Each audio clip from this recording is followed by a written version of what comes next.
Hey guys, my name is Ben Howard, and today we're out here at Harmon Field to check out the Latitude 64 Royal Box. If you haven't heard of these, it's probably one of the coolest boxes coming out this year.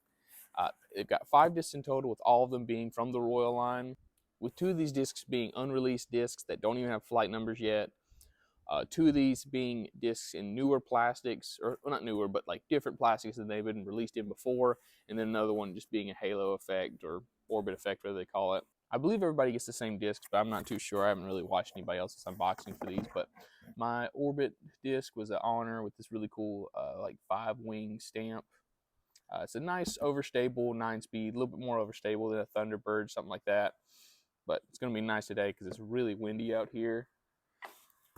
Then for the first one in new plastic, we've got the Hope in gray, or was it Grand plastic. So this feels really nice. I love this plastic. This thing is insanely deep though. I don't know if it really comes through on camera or not, but like this thing feels amazingly deep, like almost like a arrow from Innova, kind of like those new Halo ones. That's what these remind me of, just insanely deep, but doesn't feel too bad in the hand. The other disc I've got in the new plastic is the was a Sense Savior. The Savior is actually really straight, like kind of glidey approach disc. It's supposed to be like a zone, but it's nowhere near that stable. So having it in like a baseline plastic is gonna be really cool. Also, this thing glows, which is always really nice. I always like baseline plastics that have glow to them because they always feel a little bit grippier and a little bit more premium, I guess you'd say. And then for the 2 new discs, we've got the Brave and the Strive. The Brave is supposed to be a slightly understable 7-speed, somewhere between a River and an Explorer. It feels very comfortable in the hand. It feels like it's going to give me a ton of glide, but doesn't feel like it's going to be understable, really. And then the Strive is supposed to be a more understable version of the Rive, with this one being compared to like a bomber disc for more intermediate to advanced players. It actually reminds me a lot of the new Slingshot from Goliath discs. So really looking forward to trying these out. Like I said, these don't have flight numbers yet. So if you have recommendations for what you think these flight numbers should be for these discs, please let me know in the comments. But let's go and get in the video. All right, guys, we're on hole 1. This one's a par 3, 350 feet. The basket's on the other side of this building where you can see this tree right here. But for this one, I'm going to try out the Brave and probably throw another shot just to get warmed up.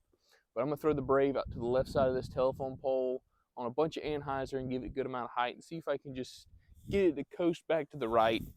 Not planning on getting the birdie on this hole, but I want to see how close I can get. Oh, I pulled it. Ooh, that's kind of flippy too. Whew. Luckily that didn't turn anymore. I would have hit the side of the building. But that actually might be a good shot.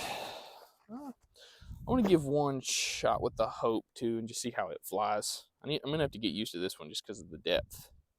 I'm definitely going to need to get as many shots as I can out of it before I try and actually throw a real shot with it.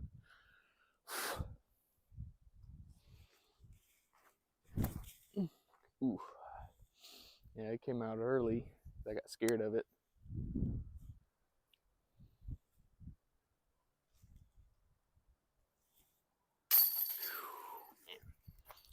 I don't think I've ever birdied this hole before, so that's pretty sick. Wish I did that on purpose though. All right, guys, we're on hole 2. This one's a par 3. I think it's like right at 380, just straight ahead between these 2 trees you can see in front of us.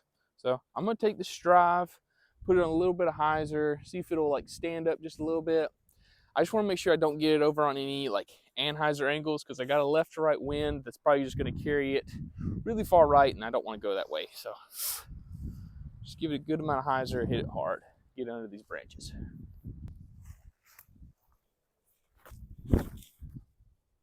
Just like that. Ooh, it's kind of stable too. That's much more stable than I was thinking it was going to be, but ooh, that should be a putt.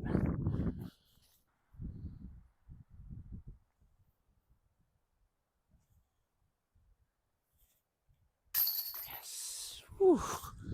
I don't think I've ever birdied either one of those 2 holes, so that is really sick. All right, guys, we're on hole 3. This one's a par 3, 180 feet. Basket's on an island marked by the rocks up here. If I don't cross in bounds, I'll take it from the short side of the island. I'm gonna go with the Savior on a backhand just because it got a little bit of a headwind. Throw it just a little bit out to the right on some hyzer, see how stable it acts.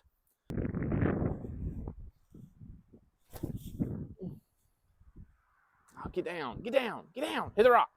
Ah, dang. That didn't act stable at all. I just held the line I put it on.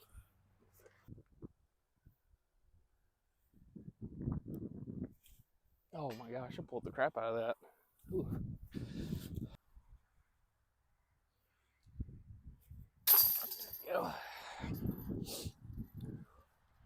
Yeah, I think I'm gonna have to throw this one a little bit more, but this Savior seems a little bit straighter than I think I have a first run Savior. And that, because if I throw this, granted there was a little bit of headwind, so I'm not too surprised it kind of held its height.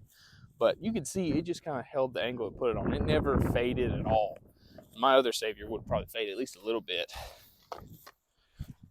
All right, guys, so for hole 4, we got a par 3, about 350 feet. Basket's up this way. Biggest thing to pay attention to, walking path we're on right now to the right is out of bounds. I think I'm gonna go to the left side of this tree with the Brave and just see how stable it acts. I'm not expecting to get anywhere near the basket, but I should be able to at least give myself an easy approach shot. Just gotta make sure I give it a really nice amount of height if I want to get it anywhere near. Ah, dang it. Okay, well, we'll get another shot at it, I guess. I'm tempted to go with the Honor just to kind of have something that'll fight the wind, but I want to try throwing the Hope on a longer shot, so I'm gonna throw it out a little bit to the left on some anhyzer, see if I can get to kind of flatten out. So when I've thrown this thing, it feels pretty stable too, so it should kind of flex a little bit.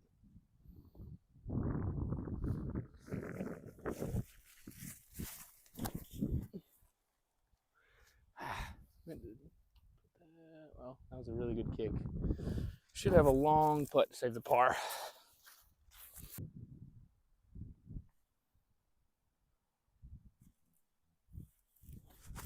Ah, pulled it just a little bit.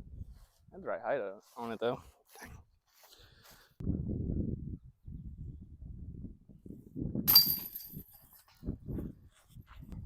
Alright guys, so for hole 5, it's par 3, about 150 feet, just straight ahead.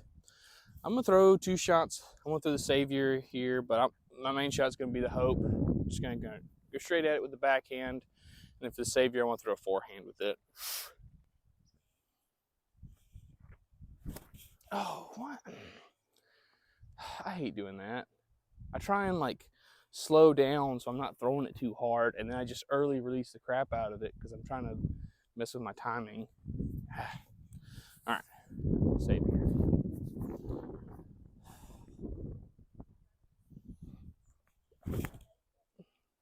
Ooh, that's nice. Oh yeah, that is extremely straight for a torque resistant forehand disc. Man, that's nice.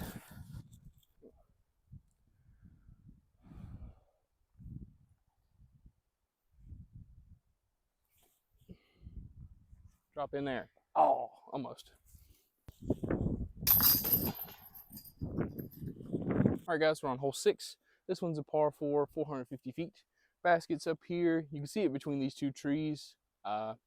Nothing too crazy about this hole. You got the Obi Creek off to the right, but shouldn't come into play. But I'm going to throw in 2 new discs. I'm going to go with the Strive as my main play just because I feel like I might be able to get it down there far enough to actually have like at least like a jump putt approach. And then I want to give a chance to the Brave to actually throw a shot and hopefully not hit a tree for once. But let's see what we can do.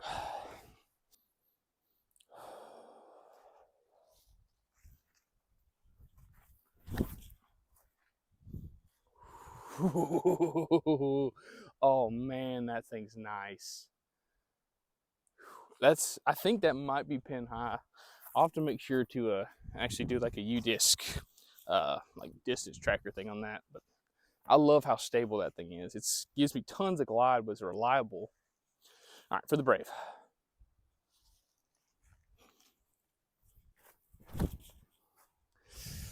needed a little higher. Oh, well, not really. Wow. Okay. So that definitely reminds me a lot of kind of like a river. I could definitely see what they were talking about with that, where it just kind of bumps over on a little anhyzer and just holds it the whole way. I'll definitely have to throw some hyzer flip lines with that and see how it does on that. All right, so I measured those two shots. The Brave ended up going right at 300 feet, which is about what I expect out of a fairway driver. And then for the Strive, I'm down here, pin high, which UDisc says was like 380, 390, something like that, which is pretty typical for me, but definitely shows that this hole isn't as long. At least I can't remember where I saw that, if it was on UDisc or if it was the T sign down there that said that it was 450, but as you can tell, this is a super elevated basket, so there's no way I'm running this putt, so just gonna try and put this close and get out of here with the birdie.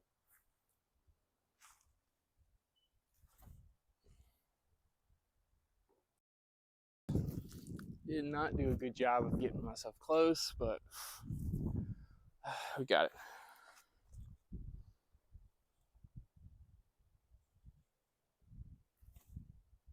There we go.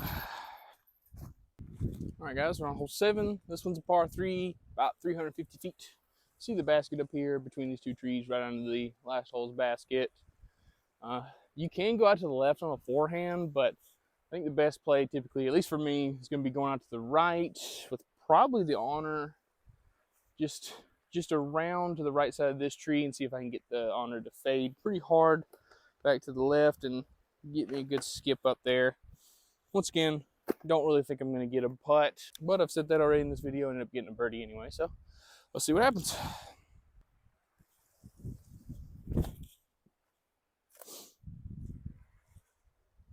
Ooh, man, just died.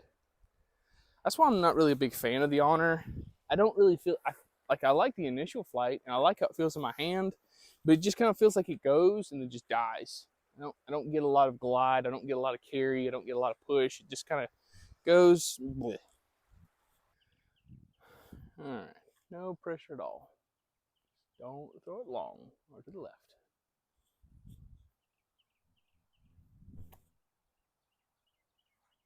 Ooh, perfect.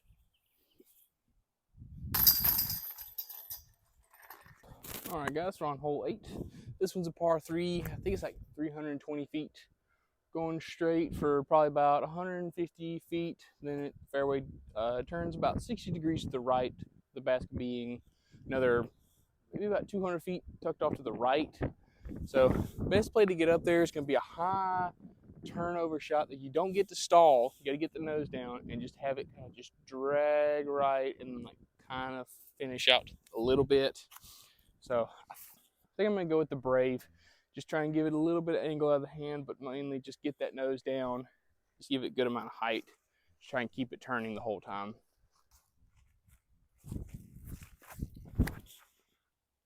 Ooh, I like it. Oh, I don't know if I did center that tree, if it just clipped it, but I think I'm going to be, just needed it pushed a little bit farther before it started coming back towards this way, which might have been the headwind's fault, but probably, I don't know. There's not a lot I could have done on that. It's a hard shot. Yeah, okay, so I was close to doing what I wanted. Looks like it hit one of these branches and just kicked down here, where otherwise I would have gone. I might have been able to get up there, but I definitely wouldn't have got to a putt. So it's not kind of unfortunate, but also ultimately, as long as I can throw a good approach shot, it won't matter too much. I'm trying a little turnover with the hope. Oh. Huh? It's up there.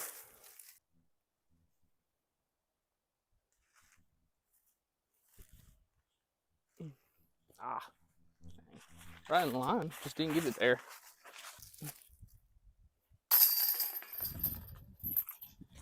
All right, guys, we're on hole 9, final hole of the video. This one's a par 3, 320 feet, just straight ahead. I think the last one, I don't know what I want to do. I think I'm going to throw the Brave again, just because I feel like this should be a good disc for the shot. I'm going to put the Brave on some hyzer, put it through that gap just to the right of the basket. See if it'll like kind of push through there and then fade out for me. See if it'll give me a putt.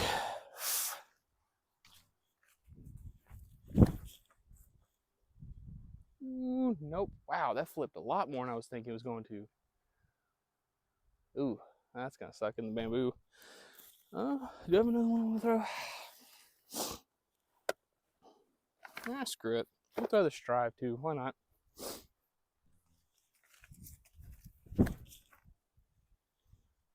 That's what I had more in mind for the Brave. Wow, that thing's got some nice stability to it.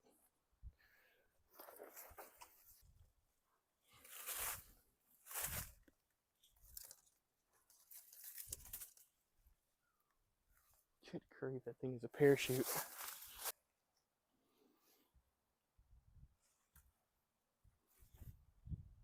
Get there.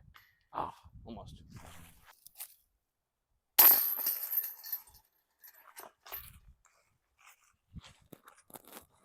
All right, guys, that finished up our round out here. Just to kind of run through the disc and my final thoughts. The Hope was probably my least favorite disc out of all of these, just because of how deep it is. It's really uncomfortable for me in a backhand grip, at least in the fan grip. Power grip, it's fine. I should have tried it like that, but I don't like power gripping putters anyway, so I don't think I would have liked it anyway. But it definitely has a very interesting flight, because as you can see on some shots, I'm getting it to just kind of just drop out of the sky. And I guess that's just because of how deep it is. It's able to, just trap air underneath it and just kind of drift and fall instead of fading like a lot of other discs will. So if you're looking for like a floaty putter and you don't mind the depth, this is pretty cool, but not for me. The Honor, this is about what I expected. It's nice, overstable, reliable. It's a fun disc. Just like I said on was it hole 7, just a little. Just doesn't really do anything once it starts to fade. Just kind of dies. Doesn't give you a lot of right to left movement at all. So it's a nice disc if you're looking for something a little more overstable than a Thunderbird, something like that. But once again, not for me. The Savior, this thing's really nice because at least in this plastic, it's a little bit straighter than those what are they called, the Glory, or I can't, Grand plastic ones. So I really like this one just because it's a little bit straighter. It's a baseline, so it's a little bit grippier. And I'm really looking forward to putting this in the bag and like beating this in and see how straight these can get. And then for the Brave, this one's really cool. This is probably going to go in my bag. I like having that like understable disc that I can throw on a little bit of hyzer get to pop to flat, but it's going to ride straight for me. So I'm still deciding on what I want to give the flight numbers for this, because it reminds me a lot of an FD, but I think I'm going to say like maybe like 7.6 -2.1, something like that. Once again, y'all let me know in the comments what you think, because this could be an 8-speed maybe. I'd have to look at the rim width, but I would say, yeah, 7.6 -2.1. Then for the Strive, this one was probably my favorite disc because this thing is nice, like glidey, has a little bit of turn to it, but it's ultimately reliably overstable, and it's really nice, especially with something like this where I could throw almost 400 feet. So this one's a little bit more difficult for me to give the flight numbers to. I would say 13.6 -1.2, just because it does ultimately have that little bit of flip to it, but it has a lot more fade. I could also see like -2.3, but once again, y'all let me know what you think in the comments. But yeah, guys, that's everything I got for this one. I've been really liking these unboxing videos and just boxes, stuff like that. It's always fun to get these things and try them out and try out new discs, stuff like that. So if y'all have any other boxes y'all want me to get and try out for some videos, let me know in the comments. But thank y'all so much for watching. Please like and subscribe, and y'all have a good one.